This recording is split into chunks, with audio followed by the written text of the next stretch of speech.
V3 news లక్ష్యం సమాజహితం. నేను media బులెటిన్ల ముందుగా హెడ్లైన్స్ చూద్దాం.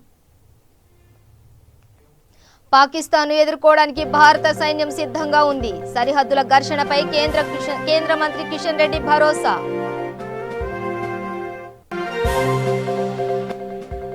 నేడు ప్రగతి భవన్లో సీఎం కేసీఆర్ కీలక సమావేశం. వ్యవసాయేతర భూముల రిజిస్ట్రేషన్లపై చర్చ.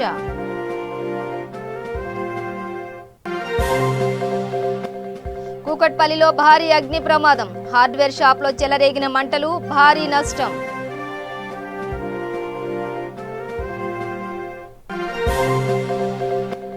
చార్మినార్ భాగ్యలక్ష్మి అమ్మవారిని దర్శించుకున్న పరిపూర్ణానంద స్వామి. ప్రత్యేక పూజలు చేసిన స్వామి.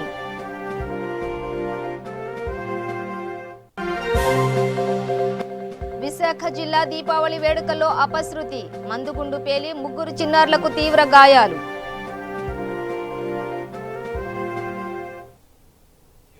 డీటెయిల్స్ చూస్తే మన సైనికులు రక్షణ వ్యవస్థ పూర్తి స్థాయిలో పాకిస్తాన్ ఎదుర్కోవడానికి సిద్ధంగా ఉందన్నారు కేంద్ర హోంశాఖ సహాయ మంత్రి కిషన్ రెడ్డి. తిరుపతిలోని శ్రీనివాసం ఎదురుగా గల కిట్టు ఖాదీ బండారాలో ఉత్పత్తులు కొన్నారు. కరోనా నేపథ్యంలో 3వ ప్యాకేజీ కేంద్రం ప్రకటించిందని, స్థానికంగా ఉన్న యువతను ప్రోత్సహించి తయారు చేసిన వస్తువులను ఇతర దేశాలకు ఎగుమతిని దేశ ఆర్థిక వ్యవస్థను గాడిలో పెట్టడానికి అందరూ తోడ్పడాలని అన్నారు. అలాగే ఎర్రచందనం గురించి రాష్ట్ర ప్రభుత్వం బాధ్యత వహించాలని, దీనికి కేంద్ర ప్రభుత్వం సహకారాలు అందిస్తుందని, ఇటీవలే మరణించిన అమరవీరుల కుటుంబ సభ్యులతో మాట్లాడానని, కాల్పుల ఒప్పందం విషయంలో పాకిస్తాన్ ఉల్లంఘిస్తోందని, పాకిస్తాన్ ఆర్థిక వ్యవస్థ చిన్నాభిన్నం అయినా దాని వక్రబుద్ధిని మార్చుకోవట్లేదని, మన సైనికులు రక్షణ వ్యవస్థ పూర్తి స్థాయిలో ఎదుర్కోవడానికి సిద్ధంగా ఉన్నారని తెలిపారు.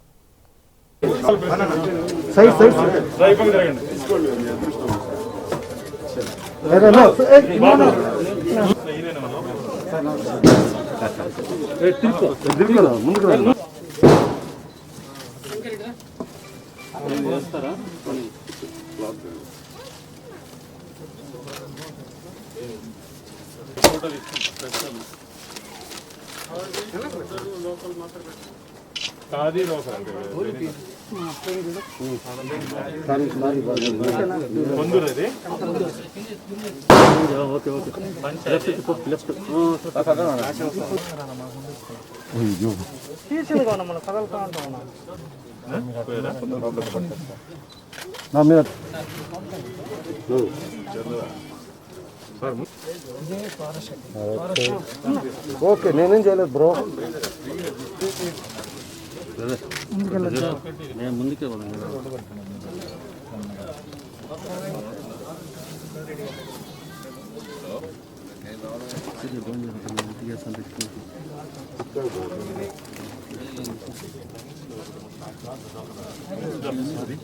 మిత్రులందరికీ నమస్కారం. దీపావళి పర్వదిన సందర్భంగా యావత్తు ప్రజలకు, పాత్రికేయ మిత్రులకు హృదయపూర్వకమైనటువంటి శుభాకాంక్షలు.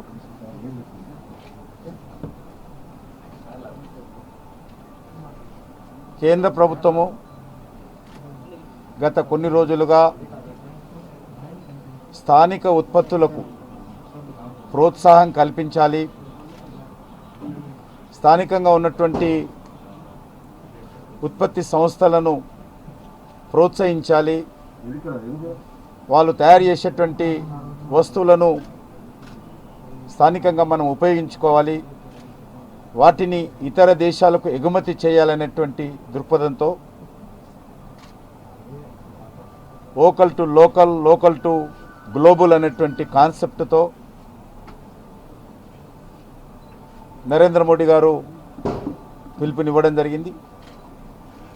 దానికి సంబంధించి మన స్థానికంగా ఉన్నటువంటి ఖాదీ వస్తువులను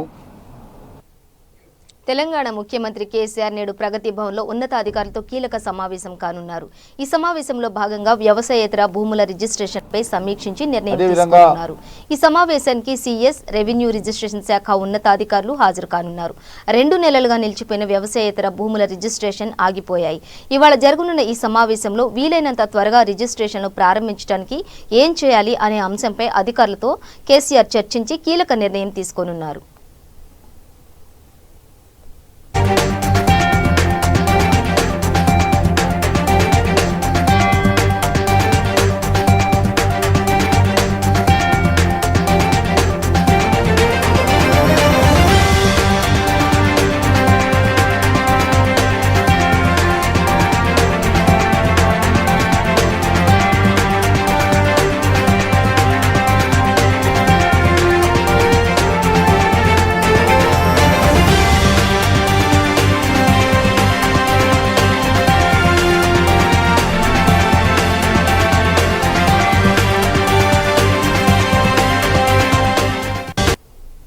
హైదరాబాద్లో వరుస అగ్ని ప్రమాదాలు టెన్షన్ కలిగిస్తున్నాయి. ఒక పక్క దీపావళి సంబరాలు అంబరాన్నంటిన వేళ హైదరాబాద్ కూకట్పల్లిలోని ఒక హార్డ్వేర్ షాప్లో భారీ అగ్ని ప్రమాదం సంభవించింది. కూకట్పల్లి హౌసింగ్ బోర్డు కాలనీలోని రామ్దేవ్ ఎలక్ట్రికల్ అనే ఒక హార్డ్వేర్ షాప్లో అగ్ని ప్రమాదం జరగడంతో భారీ ఎత్తున మంటలు ఎగిసిపడుతున్నాయి. ఈ మంటలను ఆర్పేందుకు అగ్నిమాపక సిబ్బంది తీవ్రంగా ప్రయత్నాలు చేస్తున్నారు. ఈ షాప్ కిందనే సీఎంఆర్ జ్యువెలరీ షాప్ కూడా ఉండడంతో భారీగా ఆస్తి నష్టం జరుగుతుందని అంచనా వేస్తున్నారు అధికారులు. అగ్ని ప్రమాదం సంభవించిన షాప్ కి పక్కనే బట్టల షోరూంలు, మరోపక్క జోయాలుకాస్ బంగారు షోరూం ఉండడంతో మంటలను అదుపు చేసేందుకు భారీ ఎత్తున ఫైర్ సిబ్బందిని మోహరింపచేశారు.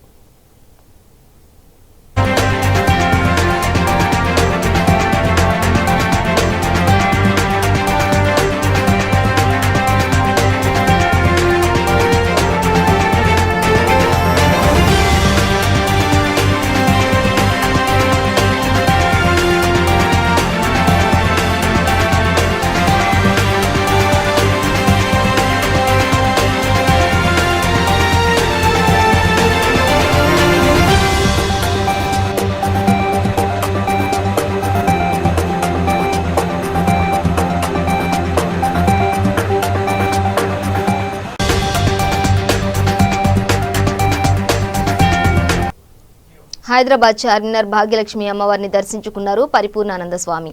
అమ్మవారికి ప్రత్యేక పూజలు చేశారు. భాగ్యలక్ష్మి అమ్మవారిని 10 సంవత్సరాల నుండి దర్శించుకున్నట్లు స్వామి తెలిపారు.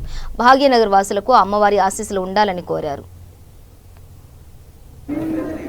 కెమెరా అన్నా ప్లీజ్ అర్థం చేసుకోవాలి.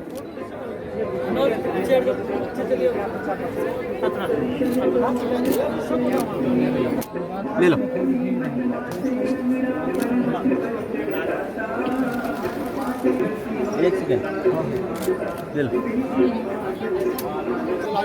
जाओ आदित्य दो आदित्य पिता पुत्रः विश्वे देवः आदित्य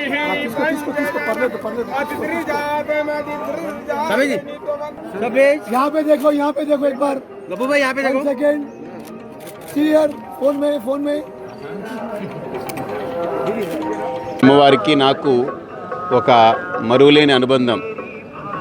సరిగ్గా 10 సంవత్సరాల క్రితం అమ్మవారి కోసం 7 గంటల పాటు పోలీస్ స్టేషన్లో బంధింపబడి ఉండడం ఒక మరపురాని జీవితంలో ఒక అనుభవం. అది ఆ 10 ఏళ్ల నుంచి ఆవిడతోటి ఏర్పడ్డ అనుబంధం నాకు జీవితంలో ఒక్కొక్క సంవత్సరం ఒక్కొక్క స్థాయిని పెంచుతూ తీసుకెళ్ళింది ఆవిడ.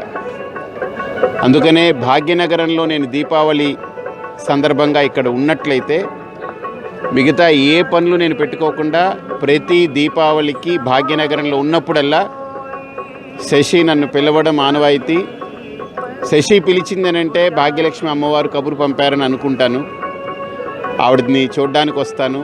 ఇక్కడికి వస్తే ఇద్దరిది దర్శనం అవుతుంది. ఒకటి భాగ్యలక్ష్మి అమ్మవారిది, ఇంకోటి భాగ్యలక్ష్మి అమ్మవారి కోసం పూర్తిగా జీవితాన్ని అంకితం చేసినటువంటి శశిని చూడడం. ఏడాదికి ఒకసారి వీళ్ళిద్దరిని చూసే అవకాశం ఉంటుంది. తప్పకుండా భాగ్యలక్ష్మి అమ్మవారి యొక్క అనుగ్రహం మనందరిపై ఉండాలి. కరోనా 2 అంటున్నారు, అది మన భారతీయులను ఏం పెద్దగా ఇబ్బంది పెట్టదని నా ప్రగాఢమైన విశ్వాసం. భారతీయులందరూ దాన్ని ఎదుర్కొనే దానికి సంసిద్ధంగా ఉన్నారు. అలాగే మొదటిసారి కంటే కూడా ఈసారి కరోనాని సమర్థవంతంగా ఎదుర్కోవడంలో రాష్ట్ర ప్రభుత్వాలు కానీ కేంద్ర ప్రభుత్వం కానీ పూర్తిగా విజయం సాధిస్తుందని నా ప్రగాఢమైన నమ్మకం. అందుకు భాగ్యలక్ష్మి అమ్మవారి అనుగ్రహం పరిపూర్ణంగా ఉంటుంది. భాగ్యనగర వాసులకి భాగ్యలక్ష్మి అమ్మవారి అనుగ్రహంతో పాటు అలాగే మన భారతమాత యొక్క అనుగ్రహం దీపావళి పండుగలో అపశృతి చోటు చేసుకుంది. విశాఖ జిల్లా చోడవరంలోని రామ్మోహన్పేట ప్రాంతంలో ఇంట్లో మందుగుండు తయారు చేస్తుండగా 3 పిల్లలకు తీవ్ర గాయాలయ్యాయి. వారికి చోడవరం ప్రభుత్వ ఆసుపత్రిలో ప్రథమ చికిత్స చేయించి హుటాహుటిన అనకాపల్లి ఎన్టీఆర్ హాస్పిటల్కి తరలించారు.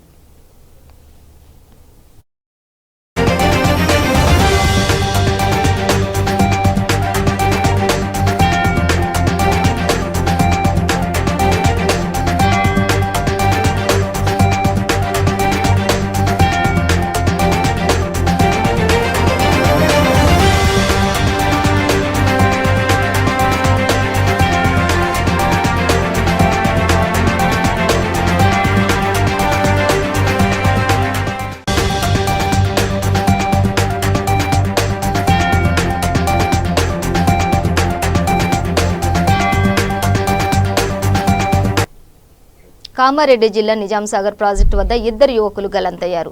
5 యువకులు నిజాంసాగర్ ప్రాజెక్టు 16 గేట్ల దిగువ ఉన్న నీటిలో ఈతకు వెళ్లారు. అందులో 2 గల్లంతయ్యారు. యువకులు సంగారెడ్డి జిల్లా కలిహేర్ మండలానికి చెందిన వారిగా గుర్తించారు.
అనంతపురంలో గుర్తు తెలియని వ్యక్తి కొత్త తరహాలో దొంగతనానికి పాల్పడ్డాడు.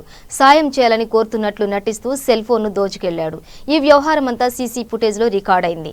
పట్టణంలోని కమనాన్ నగర్లో DCMS రోడ్లో ఉన్న పంచముఖి ప్రింటర్స్ దుకాణానికి గురువారం ఓ గుర్తు తెలియని వ్యక్తి వచ్చాడు. తనకు మాటలు రావంటూ సైగలు చేస్తూ దుకాణదారుడికి ఓ కరపత్రాన్ని ఇచ్చాడు. దుకాణదారుడు 10 రూపాయలు ఇస్తే ఇంకా ఇవ్వమని అడుగుతూ దగ్గరికొచ్చాడు. అనంతరం అక్కడున్న సెల్ ఫోన్ను చాకచక్యంగా కొట్టేశాడు. కొద్దిసేపటికి సెల్ ఫోన్ కనిపించకపోవడంతో దుకాణదారుడు సీసీ ఫుటేజ్ని పరిశీలించి అవాక్కయ్యాడు. కాగా అపరిచిత వ్యక్తులతో జాగ్రత్తగా ఉండాలని పోలీసులు హెచ్చరిస్తున్నారు.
తూర్పు గోదావరి జిల్లా పి గన్నవరం మండలం అంబేద్కర్ కాలనీలో అగ్ని ప్రమాదం సంభవించింది.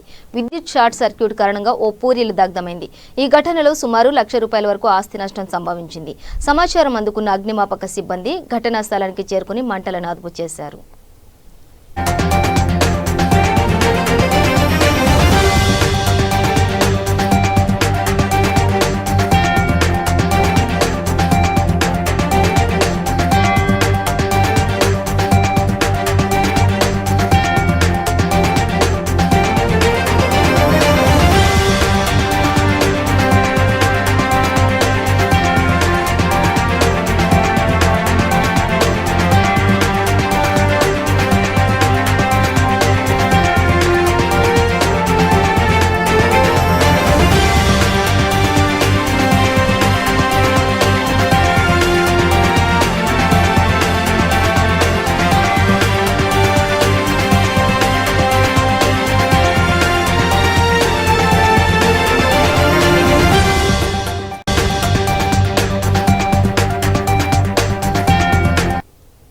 నెల్లూరు జిల్లా వెంకటాచలం మండలం చెముడుగుంట వద్ద చెన్నై నుండి అల్లూరికి కోడి వ్యర్థాలు తరలిస్తున్న వ్యాన్ బోల్తా పడింది. అతివేగంగా వెళ్తున్న వ్యాన్ కి మార్గంలో హైవేపై వర్షం నీరు నిలిచి ఉండటంతో సడన్ బ్రేక్ పడింది. దీంతో ఒక్కసారిగా వ్యాన్ బోల్తా పడింది. అదృష్టవశాత్తు ప్రాణ నష్టం తప్పడంతో అందరూ ఊపిరి పీల్చుకున్నారు.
బులెటిన్ ముగించే ముందు హెడ్లైన్స్ మరోసారి. పాకిస్తాన్ ని ఎదుర్కోవడానికి భారత సైన్యం సిద్ధంగా ఉంది. సరిహద్దుల ఘర్షణపై కేంద్ర మంత్రి కిషన్ రెడ్డి భరోసా.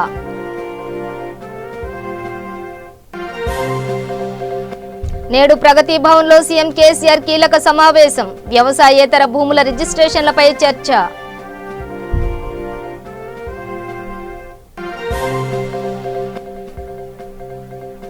కూకట్పల్లిలో భారీ అగ్ని ప్రమాదం. హార్డ్వేర్ షాప్ లో చెలరేగిన మంటలు, భారీ నష్టం.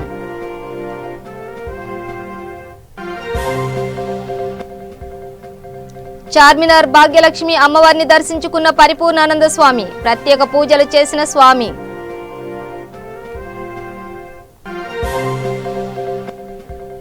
విశాఖ జిల్లా దీపావళి వేడుకల్లో అపశృతి. మందుగుండు పేలి 3 చిన్నారులకు తీవ్ర గాయాలు.